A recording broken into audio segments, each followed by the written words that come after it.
বগুড়ায় একটি মাদকাসক্তি নিরাময় কেন্দ্রের অনিয়মের সংবাদ সংগ্রহে গিয়ে হামলার শিকার হয়েছেন যমুনা টেলিভিশনের investigation 360 degree reporter SM Zia ও ক্যামেরা পার্সন তানভীর মিজান। কেড়ে নেওয়া হয় ক্যামেরা ও মেমোরি কার্ড। সকাল 11:30টার দিকে মালতীনগর এলাকার রিয়েল লাইফ মাদকাসক্তি নিরাময় কেন্দ্রে এই ঘটনা ঘটে।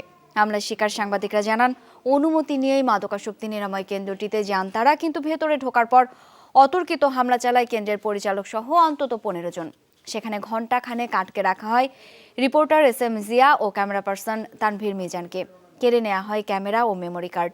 পরে খবর পেয়ে পুলিশ তাদেরকে উদ্ধার করে। আটক করা হয় মাদকাসক্তি নিরাময় কেন্দ্রের পরিচালক নূর মোহাম্মদ সহ 3 জনকে। আহত 2 সাংবাদিককে হাসপাতালে চিকিৎসা দেওয়া হয়েছে। এই ঘটনায় মামলার প্রস্তুতি চলছে।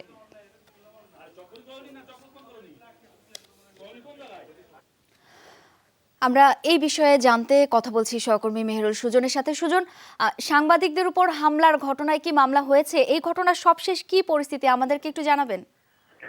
শাওন, আজকে যমুনা টেলিভিশনে যে দুজন সাংবাদিকের উপর হামলা হয়েছে রিয়েল লাইফ মাদকাসক্ত নিরাময় কেন্দ্রে, সে হামলা ঘটনায় কিছুক্ষণ আগেই বগুড়া সদর থানায় একটি মামলা দায়ের হয়েছে। মামলাটি করেছেন যমুনা টেলিভিশনের রিপোর্টার SM জিয়া। তিনি বাদী হয়ে মামলাটি করেছেন এবং এই মামলায় কিন্তু এর মধ্যে 3 জনকে, অর্থাৎ ওই নিরাময় কেন্দ্রের যে মালিক নূর মোহাম্মদ এবং তার 2 সহযোগী পলাশ এবং আরকু, এই 3 জনকেই পুলিশ এর মধ্যে গ্রেফতার করেছে। তারা পুলিশ হেফাজতে এখন রয়েছে।